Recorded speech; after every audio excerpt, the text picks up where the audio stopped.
Four basic areas that I think are worth mentioning or asking questions around are idea, team, product market fit and financing.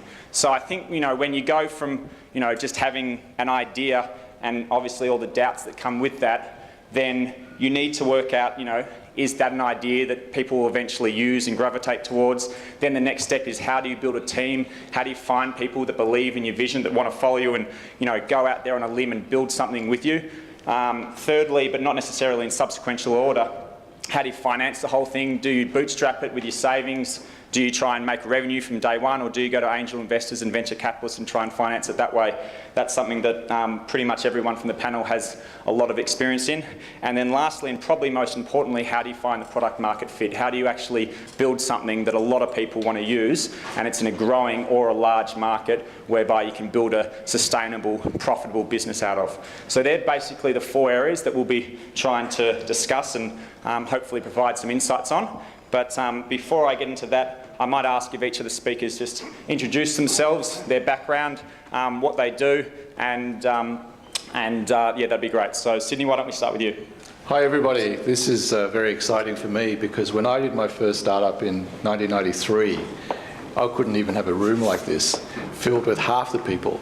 In fact, I think in '93, all of the people in here were available to be hired for startups. Imagine where Australia would be. So I've been doing startups, as I said, since '93. The first startup was a failed venture because I relied on Apple Newton to be a successful piece of hardware. And unfortunately, Steve Jobs came back and killed it. So fast forward to year 2000. The venture that I co-founded was to build Australia's largest free internet service provider. It was called Free Online. I'm sure half of you here haven't even used dial-up ISP, so it's not relevant. But I've been doing this a long time, and hopefully I can shed some information that's useful for everybody tonight. Hi guys, so my name's Steve Hibbard and I'm the CEO and co-founder of a company called Tiger Pistol, which is a social marketing platform for micro businesses. So it's for sub 20 employee businesses who don't have a marketing specialist in their team. And we've been building some software we think is pretty cool, and we've had some nice endorsement around now for those guys. Prior to that, I've had two, I guess what I didn't call at the time, but I guess I've had two startups. It's like an AA meeting here. I'm looking over here at Jules. No, so I've had two companies prior, and funnily enough, both of which I started from scratch from the idea, and I guess coincidentally, or maybe not, as we were talking about earlier, I exited those sort of in the 4 to 5 year mark from starting them. So I'm very, very familiar with throwing around lots of ideas and trying to work out how to have a crack at the right things and how to decide what you follow through on. Thanks.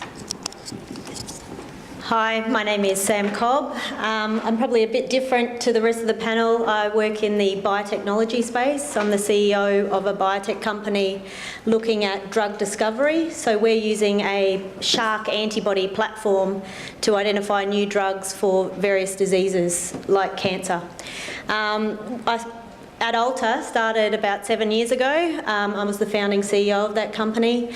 Prior to that, I was involved in commercialising technologies out of the university space. So I've had a lot of experience taking early stage technologies and trying to get them into the marketplace, trying to raise money from them from a university, trying to commercialise them, get them out to pharmaceutical biotech companies.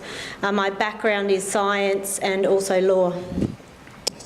Hey guys, how you doing? I'm Justin. I'm from a company called Vino Mofo.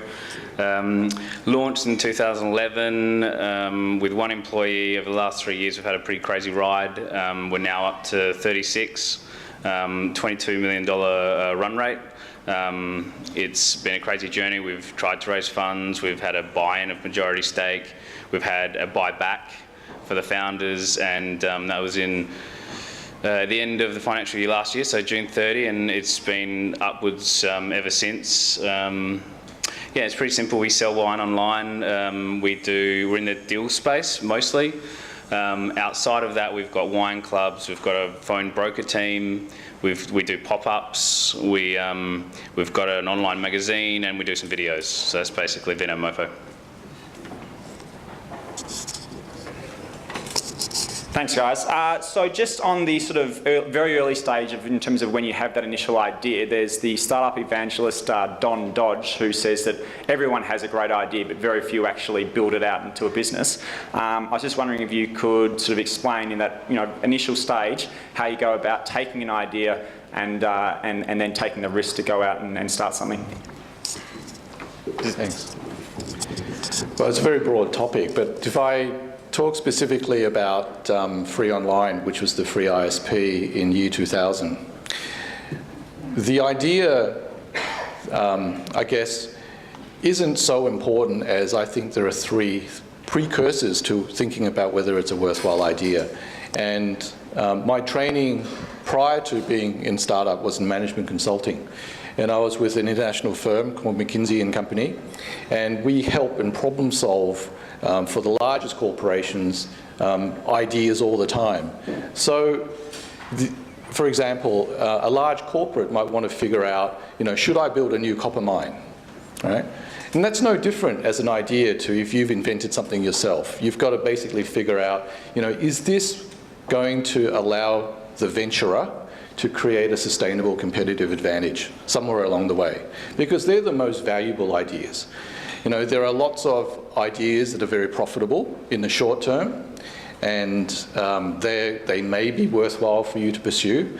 But ultimately, if you are about building a sustainable business that's actually got an exit, that's actually going to be around for generations, the questions are exactly the same as if you're working in an enterprise or working as a startup.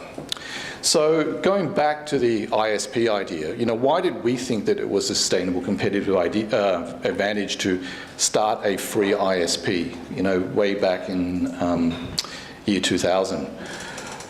The short answer is there were 3 models of free ISPs already going quite well around the world, and there was a very large ISP called American Online that was basically getting insane valuations. Okay, they had about 24 million subscribers, and it wasn't the internet. This was like a private online service. But even though it wasn't the internet, AOL was being valued at $1,000 per subscriber. Okay, it was one of the first, bubble companies, I guess you could call it. And we said, gee, you know what? If we built a member base that was even close to what AOL has, but growing a lot faster, well then the idea isn't new. Everybody at that time was talking about wanting to get on the internet. So a lot of the things around strategy was already answered for us because there was a proven market. So I guess, when you look at, if you have an idea and you're thinking about, is it worthwhile pursuing, you really go back to really the fundamentals of business planning, strategy, economics, and then organisation. How do I build an organisation if the first 2 questions are actually answered in the positive? So I look at ideas very clinically. I'm lucky enough that a lot of people, some people come and talk to me about their ideas and whether they think it's worthwhile, and I always talk about the same things, which is, the basics of, supply and demand, is there a market, strategy, and do you have the organisation to actually realise your idea? Does anyone else want to? There you go, I've forgotten the question.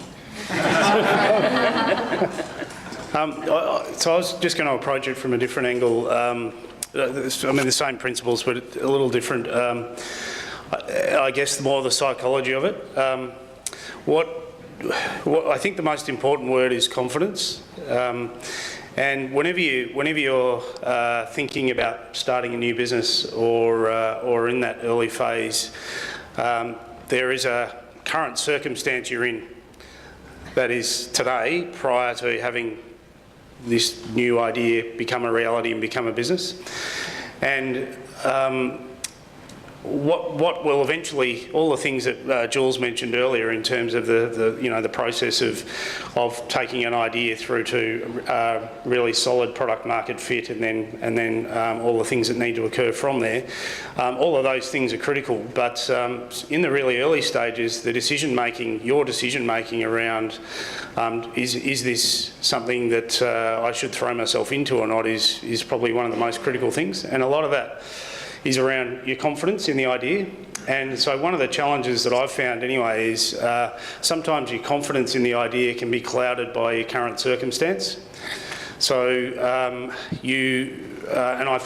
we've all had a million conversations with people over dinner or over a drink at the bar about great new ideas, and sometimes I've found that you can get overexcited about an idea, or perhaps shortcut the process of sort of backing the right idea with some of the risks you're going to take because of your level of satisfaction with what you're doing right now and your current circumstance. So the first thing is, I think it's really critical to remove any assessment and decision making around doing something new and backing a new idea from what today is like and how happy or not I am in today's world. And then once you've done that, it's a matter of looking at really taking a good assessment of the new idea that you're looking to back. And the best thing you can do there is sort of throw your ego out the door. So if you've been selling this idea to friends and family and so on to justify your move to go and do it ultimately, which is what most of us do, throw that out the door and just get really honest with yourself, because at the end of the day, when you're sitting there and you've got some employees and you've got to pay them, and the venture capital guys or anyone else won't give you enough money, and like the harsh realities are consumers actually buying my product, or are my target market spending money with me?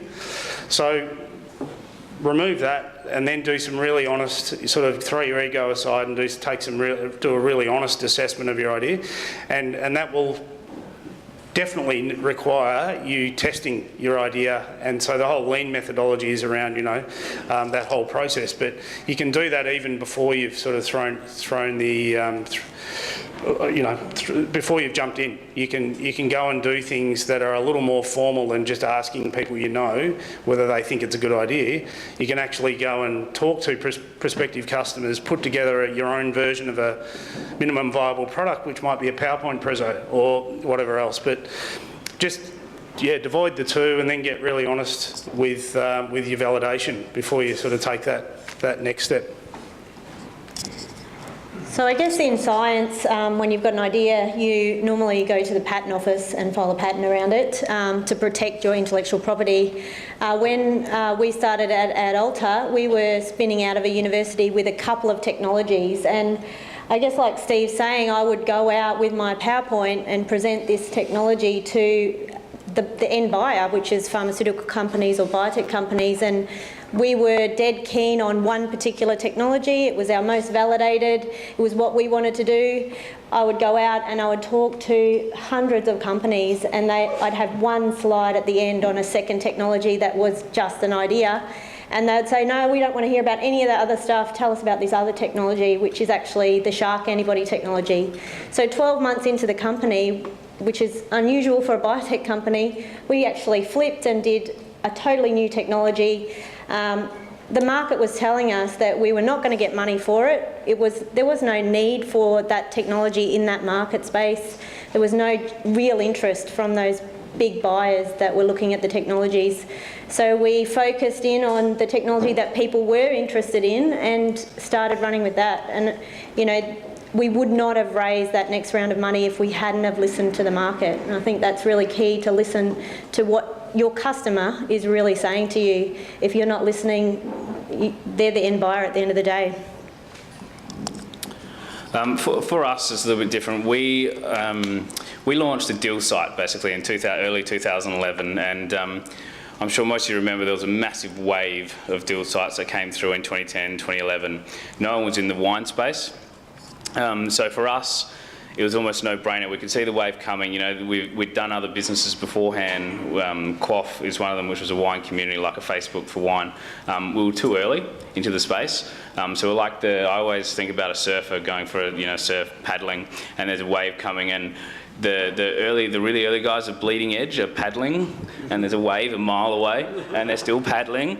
And to be in that spot, you've got to have a lot of money and a lot of patience for the wave to catch up. With Vino Mofo, the wave was here. Like, the wave was here, it just wasn't in our space. We knew it was going to work. No one was doing it in wine space, and we just need to do it quickly, and we need to go hard and scale as quickly as we could, because we knew there'd be people that would copy us. So for us, there wasn't a lot of thought process behind it. We just went, fuck it, let's do it. It's basically as when I make my decisions in business. I always think about this poster I have on the wall at work, and it's this guy diving off a cliff into the ocean head first, and it just says, "Fuck doubt." And that's exactly what we did. We just had an idea and we went for it, and we knew it'd work.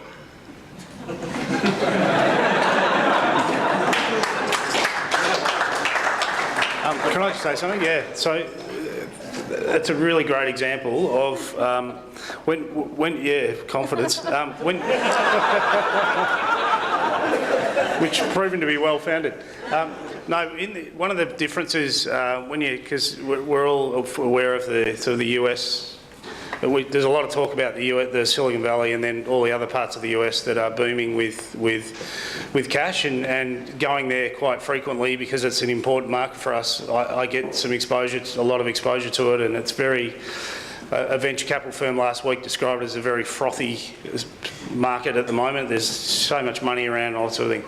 But what I've observed there, which is exactly in line with what you were just saying, which is why I jumped in, was it's a bit of a here. What I find with us is that we tend to try and create a circumstance that gives us an out when we're doing something. So we'll often say, I'll give this a go, but it'll be all right because I've got this to fall back on, or things of that nature, which are really sort of covering our ass. And what you find amongst the startup community in the US is you find a lot more of what was just described here by Justin. They sort of will jump in, and the fear of failure is not really there. They have a confidence that if this doesn't work, the next thing will, and I'll be right. I'll get through. And so I think that's one of the things that it would be great to encourage in our society. And there's a whole lot of things that influence that. But the more of that can happen, the more crazy successful startups we'll have, I reckon. Fantastic. Just following on from that, and Justin, specifically towards you, I'm just remembering reading about your background at Quaff, and you guys really had your back against the wall pretty hard there, and you managed to get it back together and move through. Whereas everyone's had failures, but yours was pretty spectacular. And so I'm just wondering how you deal with failure, particularly sort of segueing into with teams, how you motivate a team when you've had a previous failure of some sort, and how you then source financing. Thank you for bringing that up. So we started a company called Quaff. It was a Facebook for wine. I'd been travelling in South America, and people that I was travelling with had been using Facebook. And back then, no one had heard of it in Australia. And I came back going, we've got to start a Facebook for wine. It'll be fantastic. And my business partner wanted to do customer reviews. So what it was 2006 or thereabouts, and it was very, very early. That's why I was talking about the surfer paddling. We were the surfer paddling.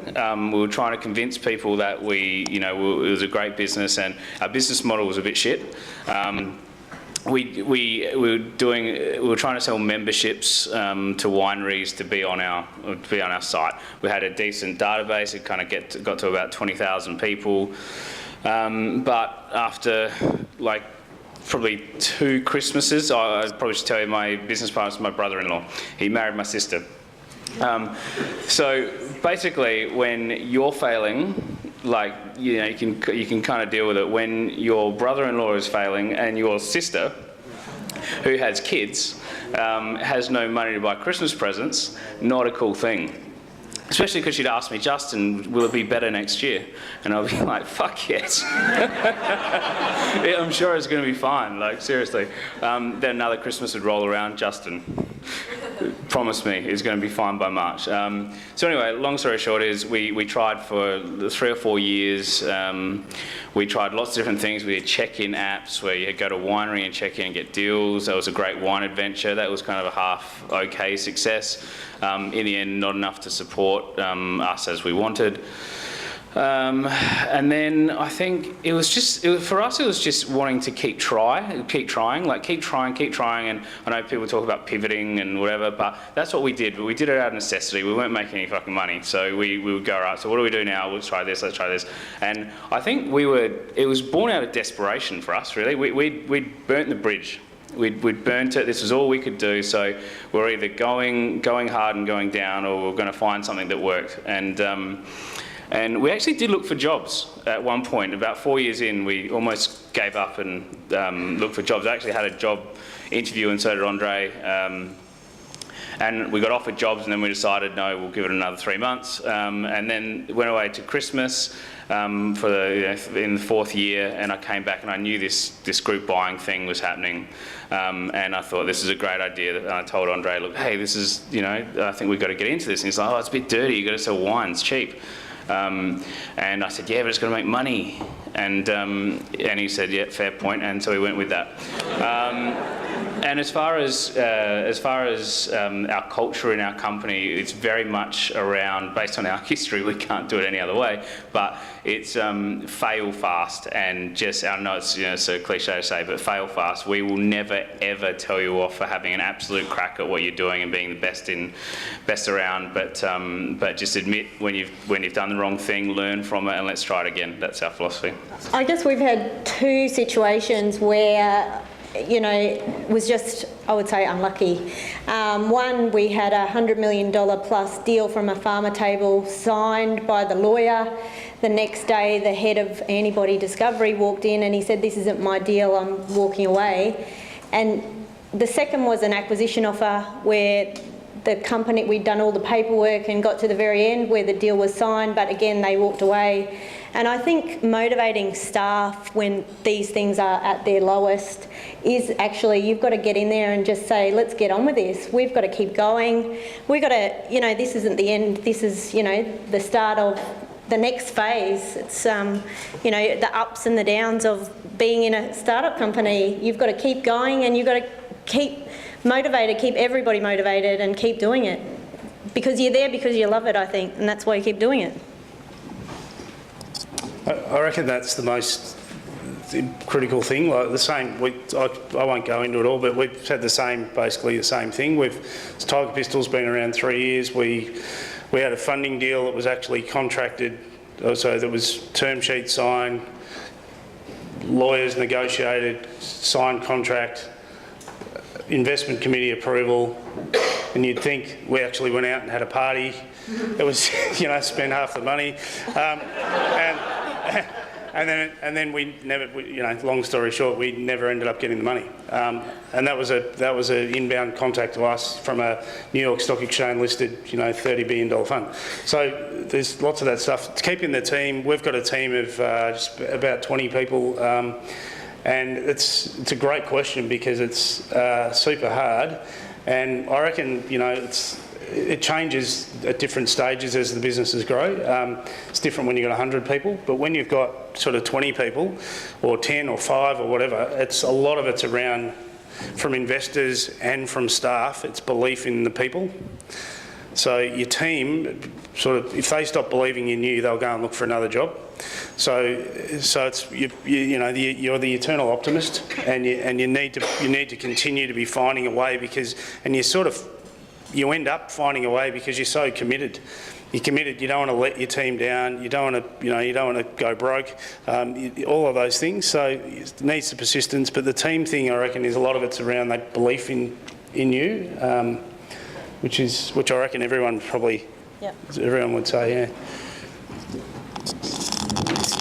I can't add much more to that, but I just want to tell a story. In the first era of the internet, one of the most successful Australian companies was LookSmart. And I knew Evan Thornley, I do know Evan, and he tells a story when they were still based in Melbourne before they relocated to San Francisco.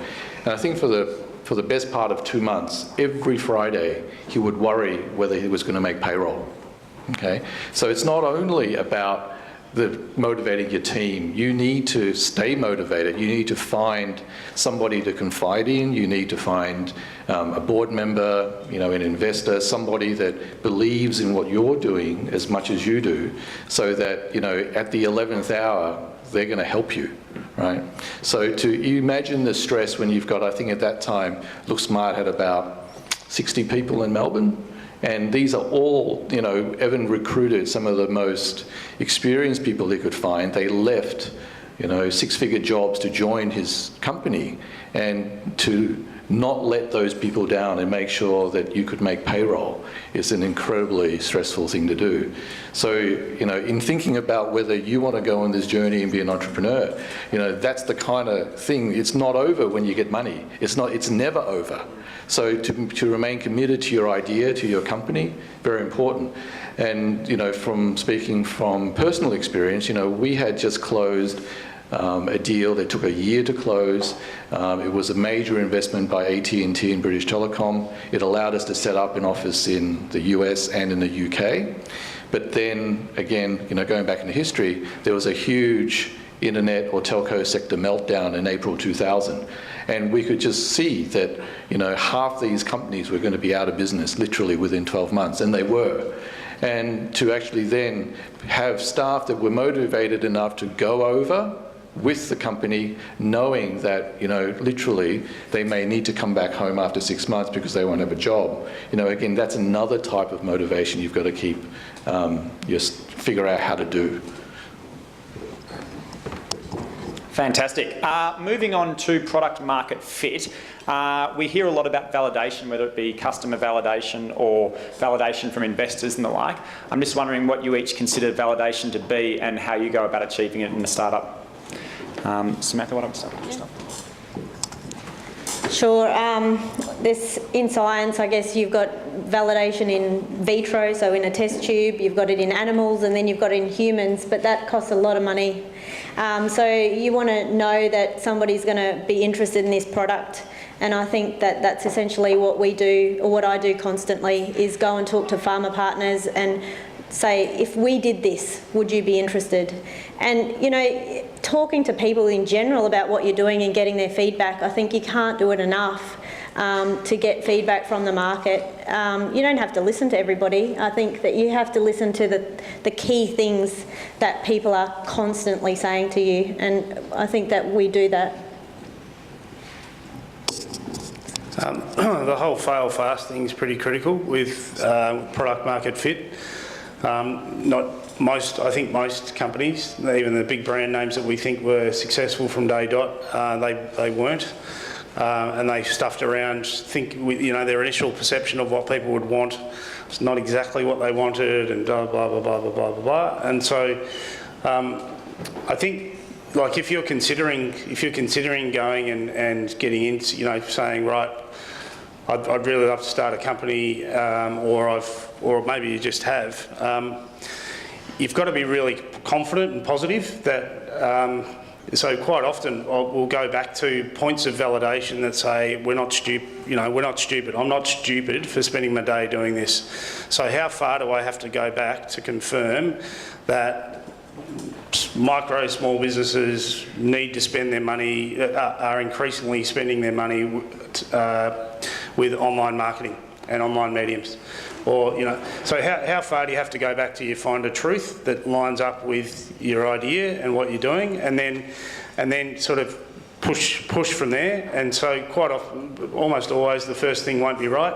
But again, back to what I said earlier, you need to be sort of ballsy enough to go, this ain't cutting it. Doesn't matter if I look stupid in front of X, Y, Z, my investor, my board. Everyone will back you if you're making an honest call about something not being quite right.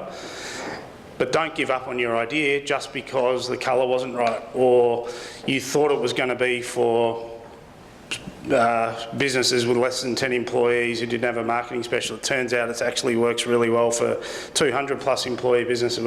So don't give up just because you get half a dozen sort of assumptions you thought were absolute facts that turned out not to be quite right.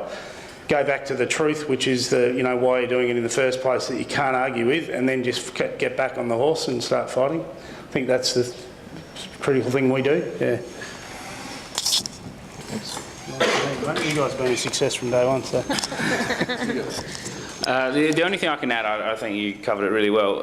For me, something that I've noticed even with friends and myself, people have this kind of natural thing to kind of hide their ideas. I know I've done it. I know most of my friends do. I know a lot of the entrepreneurs I talk to hide their ideas so they don't get an opportunity to validate it in the market. They don't want to talk to their friends. They don't want to ask advice. But it's very different in the States, and it's very different in a lot of other places. For some reason, we feel the need to kind of protect. And I think there's a time for ideas, and I don't actually think that there's many truly unique ideas in the world. There's someone else thinking about it. The difference is who actually does it and who actually does it well. So that's just something I think is really important to kind of think about. If share your idea, get some feedback. I'd just like to add two things that you might want to think about in figuring out product market fit. The first one is really build prototypes, build more prototypes, and build another prototype, because they're really cheap. And if you can't find developers to pay to build your prototype, write a PowerPoint, right? Show that, make a mock-up. It's really that simple, right? And get as much feedback as you can, and then start evolving it from that point of view. The second bit of advice is, I think one of the things you should think about is not convincing yourself or your team that you have the right product or the right service that somebody might buy. Is think about how you might convince an investor that you've actually got the right product, right? Because they're the ones that you may ultimately want to go and convince, and the investor's going to look at your product or your idea in a completely different way. Well, certainly the ones I know do. They all want to know metrics, they want to know market share, they want to know potential market size, a whole range of things. Again, I go back to, it's about strategy and economics. So not only do you have to prove to yourself that your product is worth doing and spending your time, your 120 hours a week to do, but ultimately, if you're wanting to get external investment, or you're seeking an exit that's going to be, rather than doing this for the rest of your life, you have to think about, how do I convince an investor that this is a good idea or good product?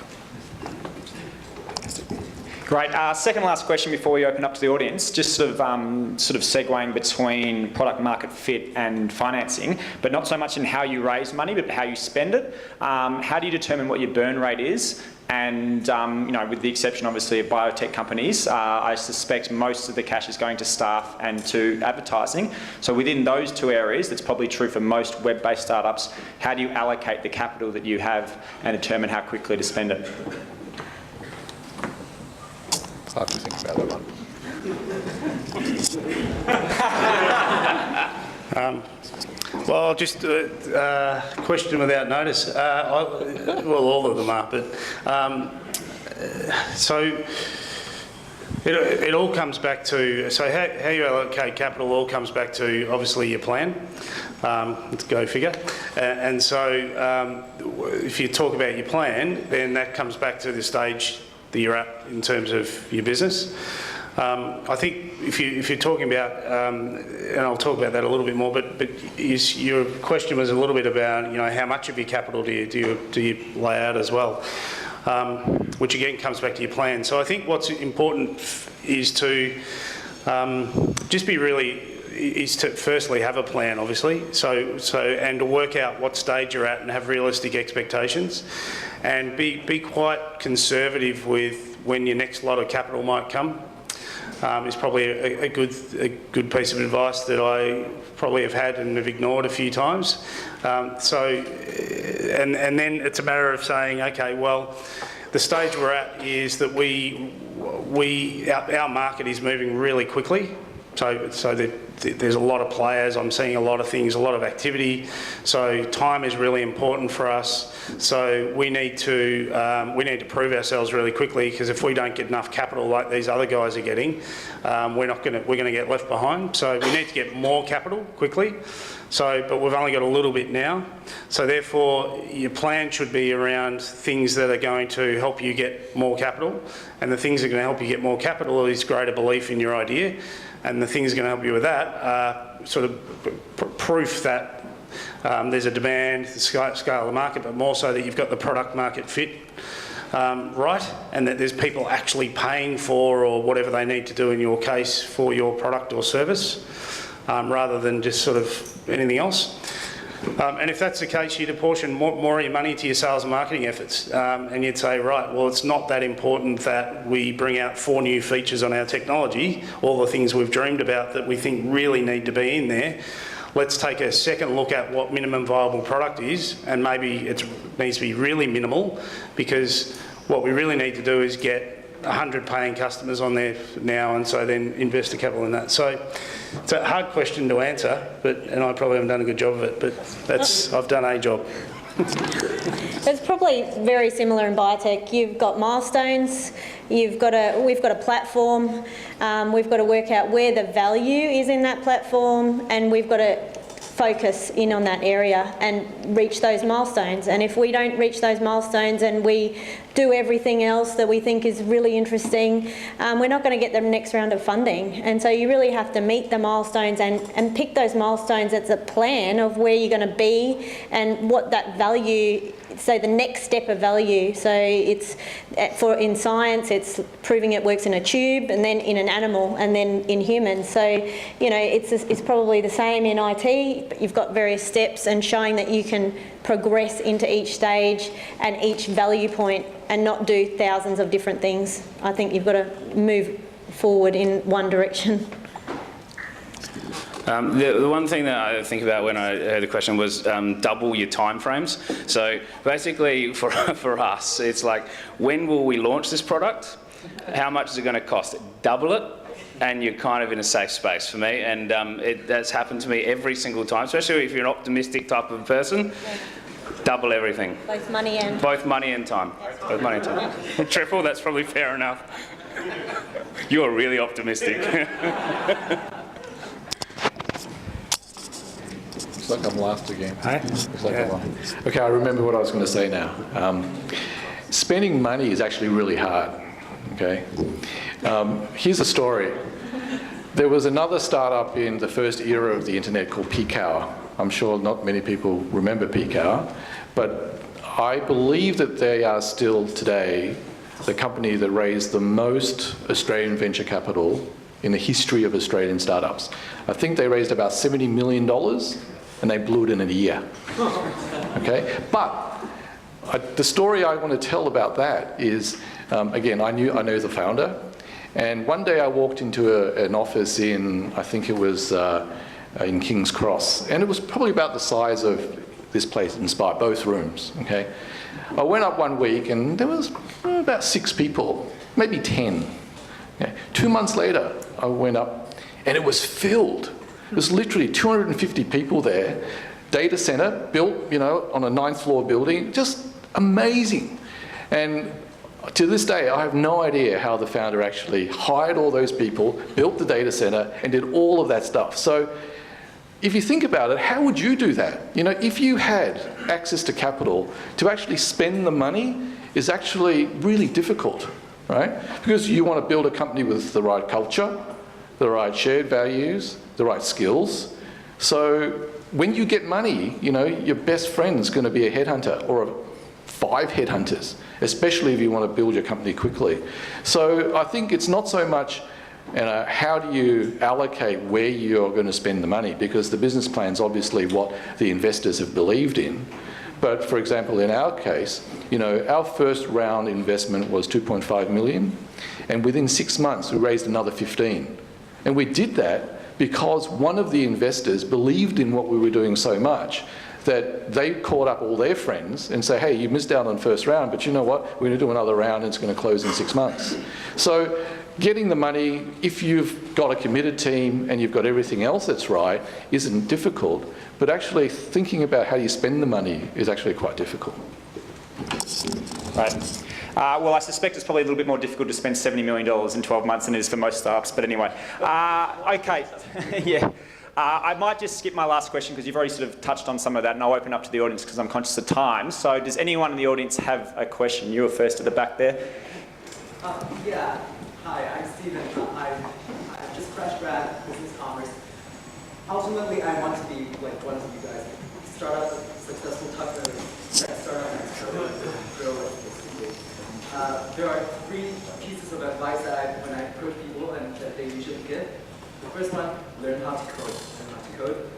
The second is basically try to aggressively find a job at a startup doing like mopping the floors or business development, sales and marketing. And the third is to stop being so reckless, work in McKinsey, work in a big firm, get job experience, and then when you're ready to start your own startup. What do you think I should do? Whose advice would you like to seek most of the panel?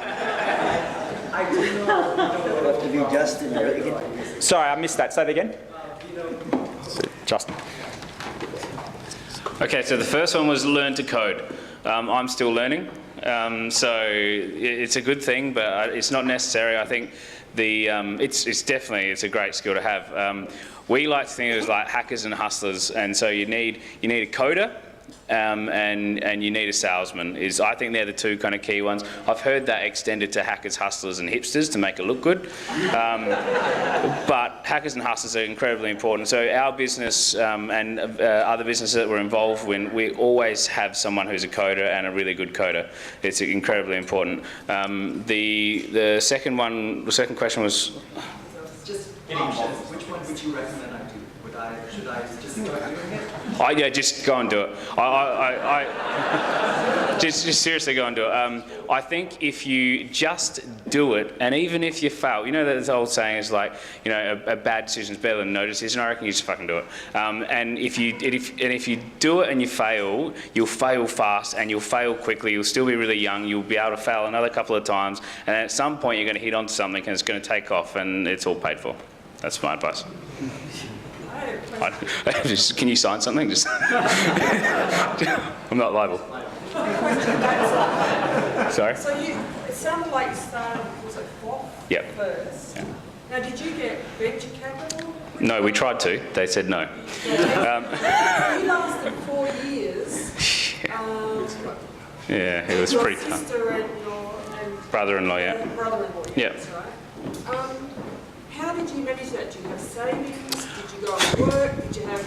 I had a little bit of savings which quickly diminished to nothing. What did that last then? Honestly, probably about a year, 6 months or a year living really frugally. Like really frugally, and a little bit of money coming in from the little projects that we were doing. We were doing things like we for some reason we were getting quite well recognised in the wine industry. Like we won Digital Communicators of the Year by Wine Communicators Australia. We were like in the 50 stars of wine for 4 years in a row. All these crazy things within the wine space that I'm sure none of you have heard about, but in the wine space is big news. But we weren't earning any money. So, but these little projects that we were doing, like the check-in app, would give us a little bit of money. Then a winery would join, and we'd be able to eat that week. So connected to what your brand idea or the direction you're going, you do pick up these projects that we want. Yeah, well, we did at the time, but that was our project. So Quaff was our main project, and that involved memberships for wineries, and then we kind of tweaked it because we had the audience to do other things, and we were desperately in need of some funds. We actually went to pitch. It's a funny story. I'll make it short. We went to pitch to some angels with the Quaff model, and you know there was like 30 people. It was in Adelaide. And at the end of the presentation, I mean, we didn't have much of a business model, but there wasn't many questions, and there was certainly no hands going up for any interest. Fast forward a couple of years, and when we did Vino Mofo, when our first we were kind of looking at it, and we went to the same people, and all we really had to do was like, here's the charts. Like that was it. It was like membership growth, revenue growth, that's it. And then everyone put their hands up. So it was nice kind of to go from that to there. It felt really bloody nice after so many years of struggling, to be honest. Just quickly want to add something about the projects on the side to keep things going. I reckon that's a really critical thing, and a lot of people will, to keep things going, take whatever they can get to earn a few bucks to keep things going, and so I think that there's a place for that and a time for that, and there's a place where you've just got to sort of balls it up, and if you can't make it work, you can't make it work. I've done scenarios where we've done other things to just keep us ticking over, and sometimes it can prolong the pain, and actually never have you do a good enough job, or the job you could have done, on backing the idea that you started with in the first place. Because every time it gets a bit hard, you go, well, let's do more of that thing that gives us a few bucks. So I wouldn't say don't do it, because you've got to live, but just it's something to be careful of in the whole scheme of things, because sometimes you can shortchange your idea. Yeah. Just a question on that in terms of the money. Does that, like if you play the main game, Yep. does that, for everybody, Yep. does the money come from investors, or does it come, you know? No. So the first money into Tiger Pistol, first money into everything I've done has come from people that I know. Yep. So it's come from people who believed in me and said, well, we want to. So that's where the first money's always came from, myself and other people who have sort of been prepared to back. And then the next one, would you say, was like... We might just open up to a few other people, if that's all right. Okay, we've got a question just here. Yeah, interested in your plan A, plan B. I think there should only be plan A. We're about to launch a loyalty scheme in the coming week called Bounty. You'll hopefully all hear about it soon. Good at promo. We have plan A. No alternatives. We win or we lose. That's it. No venture capital. We've funded it ourselves. I'm the commercial side. I've got tech guys on the other side. This is venture number 65 out of, venture number 65. Over 60 have been successful. That's how we plan it. So the question is, do you have two plans or one plan? Why have a plan B? Because if you get married, when you get married, do you have a plan B and when you get divorced? I think it's called a prenup, but yes, okay. Was that question directed to everybody, or Sam, or Sam? Yeah. What, you want a plan B? I don't want a plan B. No. I wasn't saying. No, I was saying be careful of your plan B. Don't have one. Yeah, so that's. I'm saying the same thing as you actually, but I think just make sure you're honest as well. So we've all got to be honest with what we're doing and whether it's working or not, and change and But no, I'm not advocating two plans. No. Succeed or fail, plan A. Well, there you go. Cheers. Okay, we've got a question right at the back there. Hey guys, I've been running a startup for about 14, 15 months, and I know I've had many of these moments, but I want to ask about your personal experiences. What's been that one moment where you looked at something, whether it's a balance sheet, cash flow, a meeting, and your gut has just dropped down into your knees, and you had the absolute worst moment of that particular startup venture that you've been in? How have you actually called out of that? How have you actually managed to motivate yourself to keep going and just pull it without anything back to work? Right. Did everyone hear that? I'll let Justin lead that off about family Christmases. Thank you, that's my answer. Yeah, look, just before, like, we were at the absolute end of the road. We had looked for jobs, and where what you were talking about, we were there, and we were there two years previous. Probably when my sister, with her two kids, I'm a godfather of one, and she came to me at Christmas time, and they really didn't have any money. It was awful, and I'd promised her for 2 years that it was going to do okay.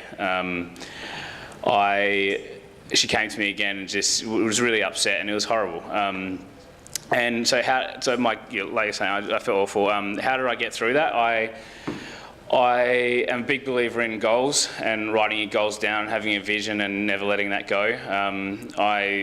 Reviewing them regularly. I knew where I was going to go. I knew the money I was going to make, and I knew the reasons why I was going to do it. One of those reasons was for their benefit, the family.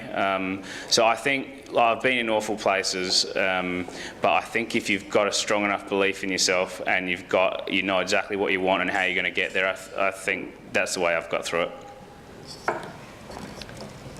Yeah, I guess for us it's that situation I mentioned where we had that acquisition offer, and if someone's going to acquire you, you tend not to have money in the company, tend to spend that. So, when you find out it's not going ahead, you've got to move pretty quickly, and, it's that or die. So you move, and I just think you have no other option if you want to succeed, and I think that's the drive that you want to get out there and do it. Yeah, I've had heaps of times where we've looked at the cash flow and don't know how we're going to pay people, really, and it's pretty crap. And the thing I said earlier around the truth, so what is the thing that this is part of how I think about it. So you've got to be a certain type of person, I guess. You've got to be a little bit stupid so you've got to have a little bit of a bloody mindedness about you. So that's part of human nature thing. If you're too sensible, then you might decide not to do it.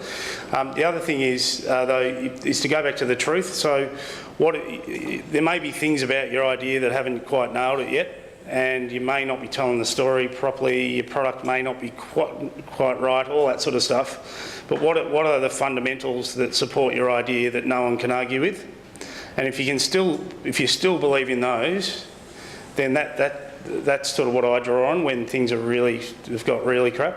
And then you just go, right, okay, I need to think another way through it, go and get a bottle of red, whatever else, and just find a way. Not from Vino Mofo, but maybe now. I thought I liked it. I've got two stories. My first startup that I mentioned was to build software for the Apple Newton. When Steve Jobs turned up and killed the Apple Newton, our business was finished. It was pretty binary. There's no hardware to run our product on. So that's a pretty binary decision. So you have to pick yourself up and tell the team and move on to the next thing to feed yourself. So it actually took me another 4 years to have enough savings to start my next startup, and that went very well. But you just have to keep going.